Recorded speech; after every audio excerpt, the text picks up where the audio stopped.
एक लड़की को किडनैप कर लिया जाता है। उसमें से एक जो किडनैपर था ये उस लड़की को जानता था। दूसरा किडनैपर बहुत ही ज्यादा डेंजरस है। उस वजह से इस मूवी में बहुत सारी कॉम्प्लिकेशंस होती है। हेलो फ्रेंड्स, आज मैं आपको किडनैपिंग स्टेला ये 2019 की एक थ्रिलर जर्मन मूवी एक्सप्लेन करने वाला हूँ। इसके अलग अलग सिचुएशन आपको हमेशा आपकी सीट के एज पर रखेंगे, तो अंदर इस वीडियो को जरूर देखिएगा। अब बिना किसी देरी के एक्सप्लेनेशन स्टार्ट करते हैं। मूवी स्टार्ट होती है और हम दो लोगों को शॉपिंग करता देखते हैं, पर ये शॉपिंग बहुत ही अजीब तरीके से थी। इसमें ड्रिलिंग के सामान थे। एक रूम को साउंड प्रूफ करने के लिए बहुत सारा सामान इन्होंने बाय किया। घर में आने के बाद इन्होंने एक रूम को साउंड प्रूफ क्रिएट कर दिया। उसमें एक बेड भी लगा दिया। जंगल में एक लोकेशन के पास जाकर उसे वो मार्क कर आते हैं। उनके पास एक फैन थी जिसे भी वो फिर से साउंड प्रूफ बनाते हैं। इनके बैग में हम देख सकते हैं कि रस्सी, पट्टी, इस तरीके की चीजें थी। ये दोनों फिर रेडी हुए। अपने वैन में एक जगह पर वो नजर रखते हैं। इन्होंने अपने मास्क वगैरह पहने और एक लड़की जब यहाँ से जा रही थी तो उसे वो किडनैप कर लेते हैं। गाड़ी में ले जाकर उसके हाथ पैर बांध देते हैं। लास्ट सीन्स में हमने इनका जो प्लेस देखा था, जिस रूम को इन्होंने साउंड प्रूफ बनाया, बेड लगाया, इस रूम में उन्होंने इस लड़की को डाल दिया। हैंडकफ्स वगैरह लगाकर इसे वो पूरी तरीके से बांध देते हैं। उन्होंने उसके थोड़े से कपड़े निकाले और उसके फोटो ले लिए। जबरदस्ती उसे दूसरे कपड़े पहना देते हैं। उस बेचारे ने बहुत स्ट्रगल किया पर वो कुछ कर नहीं पाई। इसके बाद रूम में बंद कर वहां से चले गए। एक किडनैपर थोड़ी देर में फिर से उस लड़की के पास है। वो कहता है, तुम्हारे फादर का नंबर और ईमेल मुझे दो, तुम्हारे बदले में हमें बहुत सारे पैसे चाहिए। अगर उन्होंने दे दिए तुम बहुत ही सही सलामत रहोगी। थोड़े टाइम में फिर से अपने घर पहुंच जाओगी। ये ईमेल एड्रेस नंबर लेने के बाद ये दोनों फिर से बाहर आए। इन दो किडनैपर्स में से जिसको ज्यादा एक्सपीरियंस नहीं था उसका नाम था टॉम, और जिसे बहुत सारा एक्सपीरियंस था वो प्रिजन बहुत बार जाकर आया था, इसका नाम था विक। विक टॉम से पूछता है, क्या तुम डर रहे हो? सब कुछ ठीक हो जाएगा। इन्होंने फिर स्टेला का मोबाइल लेकर उसे बंद कर दिया। स्टेला के फादर को ईमेल भेजते हैं जिसमें $2 मिलियन उन्होंने मांगे हुए थे। नेक्स्ट सीन में हम देखते हैं टॉम स्टेला के पास आया था। उसने उसे देखा और फिर से वो वापस चला गया। इसके बाद 1-2 दिन बीत चुके थे। स्टेला के फादर का अब तक कोई भी रिप्लाई नहीं आया था। विक टॉम से कहता है कि हमें उसे पानी वगैरह देना पड़ेगा।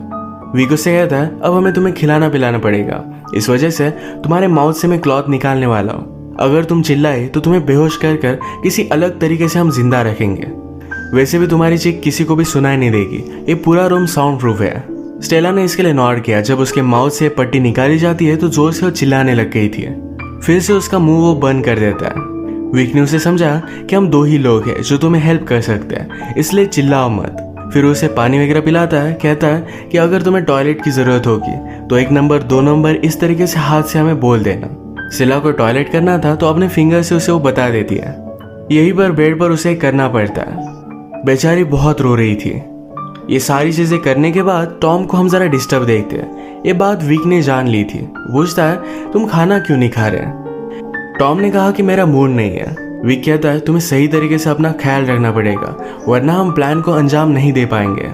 टॉम फिर भी खा नहीं रहा था तो जबरदस्ती उसके मुंह में वो खाना भरता है। विक ने उसे कहा कि हमने सब कुछ प्लानिंग की है, सारी चीजें परफेक्ट हो रही है, पर फिर भी तुम अपने आप पर डाउट कर रहे हो। तुम्हें लगता है ये अनसक्सेसफुल हो जाएगा, इसी वजह से तुम खाना नहीं खा रहे थे। मेरे साथ बोलो कि हम इसे कर रहेंगे। टॉम भी यही चीज रिपीट करता है। विक के रूम से बाहर जाने के बाद स्टेला की फोटो देखकर वो सैड हो रहा था। उसकी तकलीफ उसे देखी नहीं जा रही थी। वो स्टेला से मिलने के लिए गया। वो उसे कहती है कि उसे पूप करना है, तो इस वजह से उसके हैंडकफ अब उसे निकालने पड़ेंगे। वो निकालता है, उस पर गन निकालता है, यानी कि वो कुछ कर ना पाए। स्टेला कहती है कि प्लीज उस तरफ देखो, वो इस तरीके से सब नहीं कर सकती है। उसने बहुत रिक्वेस्ट की तो टॉम अलग डायरेक्शन में देख लेता है। स्टेला ने बकेट लेकर जोर से उसे मारा। इससे उसकी गन नीचे गिर गई थी। स्टेला ने जल्दी से इसे उठा लिया। वो कहती है कि मुझे जल्दी से तुम्हारी कीज दो। टॉम उसके पास आ रहा था, उससे गन छीनने की कोशिश करता है, पर स्टेला ने गन को शूट कर दिया। यहीं पर उसका मास्क भी वो निकाल लेती है। वो एक्चुअल में टॉम को जानती थी। वो उसे देखकर सरप्राइज्ड हो गई। उससे पूछती है कि तुमने ये सब किया क्यों? टॉम कहता है कि तुमने मेरी जिंदगी बर्बाद की है, तुम यहाँ से नहीं जा सकती, तुम्हारी गन मुझे दे दो। स्टेला कहती कि प्लीज रुक जाओ, मुझे तुम्हें कुछ कहना है। पर इससे पहले टॉम ने स्टेला से उसकी गन ले ली। जल्दी से उसे फिर से वो बांध देता है। टॉम ने कहा कि ये सब तुम्हारा ही फॉल्ट है, तुमने मुझे अकेला छोड़ दिया था। उसने वार्न किया कि अगर विक को इसके बारे में पता चला तो हम दोनों को मार डालेगा। थोड़ी देर में विक फिर से वापस आया। अब तक स्टेला के फादर पैसे देने के लिए माने नहीं थे, इस वजह से अब विक के पास एक अलग प्लान था। तो टॉम से कहता है, कल का दिन जरा एग्जॉस्टिंग होगा, इसके लिए हमें रेडी होना पड़ेगा। अगले दिन वो स्टेला के रूम में जाकर कैमरा वगैरह लगा कर आते हैं। विक ने स्टेला से कहा कि अब हम तुम्हें सेडेटिव देंगे, इससे प्रोसेस बहुत ही ईजी हो जाएगा। उनका प्लान था कि वीडियो में लाइव स्टेला का फिंगर कट कर ये वीडियो उसके फादर को भेजेंगे, जिससे वो डर कर इन्हें सारे पैसे दे देंगे। स्टेला जब ये रियलाइज करती है तो बहुत ज्यादा डर जाती है। उसके माउथ से पट्टी निकालने के बाद स्टेला ने कहा, ये फादर मुझे पता है कि हम दोनों बहुत झगड़ते थे, पर प्लीज मुझे बचा लो, मैं प्रेग्नेंट हूँ, प्लीज मुझे बचा लो। ये सुनने के बाद टॉम विक से कहता है कि वीडियो बहुत ही अच्छी बन गई है, अब उसका फिंगर कट करने की हमें कोई भी जरूरत नहीं है। टॉम ने स्टेला को बाल बाल बचा लिया। अगले दिन स्टेला को फीड करने के लिए दोनों फिर से वहां आए। विक उसे फीड कर रहा था तो स्टेला कहती है कि मुझे उस दूसरे से खाना खाना है। विक इसकी बात मानता नहीं है। स्टेला ने नीचे देखा तो कल उसने टॉम को शूट किया था तो उसके बुलेट का कवर नीचे पड़ा हुआ था। अगर विक को इसके बारे में पता चलता है तो ये दोनों ट्रबल में थे। टॉम इसके पास जाकर इसे उठाने की कोशिश करता है, पर विक कहता है कि तुम ये कर क्या रहे हो, उसे पास आने नहीं दे रहा था। स्टेला का खाना हो जाने के बाद बुलेट कवर के पास स्पून पड़ा हुआ था। इसे उठाने के बहाने टॉम इस बुलेट कवर को उठा लेता है। बाहर आने के बाद विक ने टॉम से पूछा कि तुम नर्वस लग रहे हो, ऐसा क्या हुआ है। टॉम कहता है कि ऐसा कुछ भी नहीं है।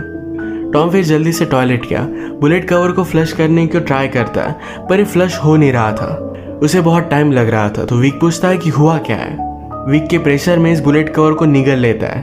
विक के यहाँ से चले जाने के बाद टॉम स्टेला के पास है, पूछता है तुमने ऐसा क्यों कहा कि तुम प्रेग्नेंट हो। स्टेला कहती कि मैं एक्चुअल में प्रेग्नेंट हूँ और ये बेबी तुम्हारा है। वो उसकी बात मान नहीं रहा था तो स्टेला ने कहा कि मेरे पास आओ, मेरे पेट को फील करो।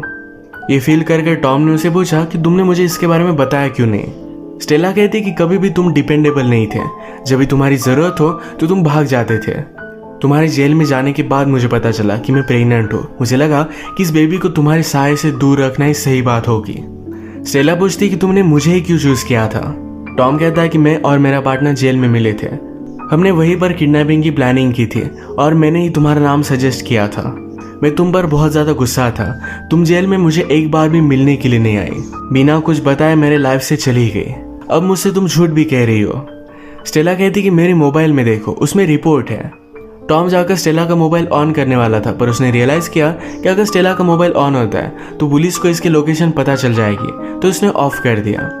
अचानक से स्टेला को उल्टी आने लग गई थी। उसके पास आया, उसके हाथ वगैरह निकाल दिया। ये उल्टी वगैरह करती है और एक दूसरे के बहुत करीब आ गए थे। वो उसके साथ इंटीमेट होने वाला था, पर स्टेला ने बहुत चालाकी से उसकी हैंड को कफ कर दिया। वो यहाँ से भागने की कोशिश करती है, पर पूरा प्लेस लॉक था, इसकी चाबी उसके पास नहीं थी। उसने अपना मोबाइल लेकर पुलिस को कॉल किया। पुलिस को उसे ढूंढने के लिए उसकी लोकेशन की जरूरत थी, पर स्टेला को इसके बारे में पता नहीं था। वो रियलाइज करती है कि कीज शायद टॉम के पास है। टॉम से कीज नीचे गिर गई थी, वो इसे पाने की कोशिश कर रहा था। ये स्टेला ने देखा और फोन कट कर कर उसके पास पहुंच रही थी। टॉम अपनी हथकड़ियों से निकलने की बहुत कोशिश करता है, ये निकल भी रही थी। स्टेला जब कीज लेने के लिए उसके पास आई तो जल्दी से हैंडकफ से निकलकर उसके मुंह पर वो जोर से मारता है। इससे वो बेहोश हो गई थी। उसे फिर से उसने बांध दिया। स्टेला को मारने के बाद टॉम को बुरा लगता है। आज जब विक घर पर आया तो कहता है कि स्टेला के फादर अब पैसे देने वाले हैं, अब हमें सिर्फ एक काम है, कल हम जाएंगे और पैसे लेकर आएंगे। ये दोनों आज बहुत ही खुश थे। पैसे लेकर क्या करेंगे इसकी प्लानिंग बनाने लग जाते हैं। अगले दिन विक ने टॉम से कहा कि जाकर गाड़ी को तुम रेडी करो। वो स्टेला को लेने के लिए आया। उसके हैंडकफ्स वगैरह निकाले, तभी वो स्टेला के पास मोबाइल नोटिस करता है, ये अब ऑन था। उसने हिस्ट्री देखी तो पुलिस को कॉल किया क्या है। ये सारी चीजें वो फिगर आउट नहीं कर पाता कि स्टेला के पास मोबाइल आया कैसे, वो यहाँ से निकली कैसे थी। स्टेला के पास मोबाइल एक ही केस में आ सकता है, जब टॉम ने उसे दिया, पर वो फिगर आउट नहीं कर पाता कि टॉम ने ऐसा किया क्यों होगा। विक ने स्टेला को बहुत मारा। जो भी हुआ था ये सब कुछ सच सच स्टेला उसे बता देती है। इस स्टोरी को कंफर्म करने के लिए स्टेला ने टॉम पर जो गोली चलाई थी ये वॉल्स में विक को मिल जाती है। इसी के पैरेलल में हम देखते हैं कि टॉम जब गाड़ी को रेडी कर रहा था तो स्टेला के सामने उसके प्रेगनेंसी की टेस्ट उसे मिली। इस रिपोर्ट से वो कंफर्म हो गया था कि स्टेला एक्चुअल में प्रेग्नेंट है। उसे अब तक सारी चीजें झूठ लग रही थी। ये जानने के बाद वो और भी ज्यादा कंफ्यूज हो गया कि अब उसे करना क्या चाहिए। स्टेला को फिर से बांधकर विक टॉम से पूछता है, मुझे एक बात बताओ, तुमने उसे चूज क्यों किया था। टॉम कहता है कि रीच थी और हम दोनों ने मिलकर चूज किया था, मैंने सिर्फ तुम्हें उसकी इमेज दिखाई थी। विक ने टॉम से कहा, हमें एक दूसरे के साथ ऑनेस्ट होना चाहिए, हम कोई भी चीज एक दूसरे से छिपाएंगे नहीं। टॉम भी इसके लिए हाँ कहता है। विक को पता था कि वो टॉम पर ट्रस्ट नहीं कर सकता। ये दोनों फिर स्टेला के पास आए, उसे बेहोश कर गाड़ी में रखकर एक लोकेशन पर लेकर आते हैं। नदी के पास एक घर में उन्होंने इसे बंद कर दिया था। इनका प्रीवियसली प्लान था कि जब स्टेला को होश आएगा तो उसके पास चाबी होगी, वो अपने आप को खोलकर यहाँ से चली जाएगी। पर अब विक ने प्लान चेंज कर दिया था। वो कहता है अब हमारे पास चाबी होगी और तुम मेरे साथ चल रहे हो। टॉम जरा वरीड हो जाता है, पर विक को शक ना जा पाए, इस वजह से उसे उसके साथ जाना पड़ा।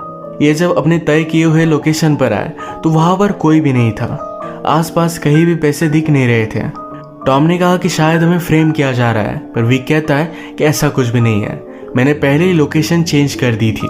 मुझे तुम्हारे और स्टेला के बारे में सब कुछ पता है, मैंने तुम्हें पहले ही जांच दिया था। तुम अगर मुझे ऑनेस्टली सब कुछ बता देते तो तुम बच जाते, और स्टेला और इसके बच्चे को मैं मार दूंगा और इसकी जिम्मेदार तुम हो। विक टॉम को शूट करने वाला था, पर टॉम ने उस पर हमला कर वहां से वो भाग जाता है। भागते भागते विक ने दूर से उस पर गोली चलाई। वो हर्ट हो गया था, पर फिर भी जल्दी से यहाँ से भाग जाता है।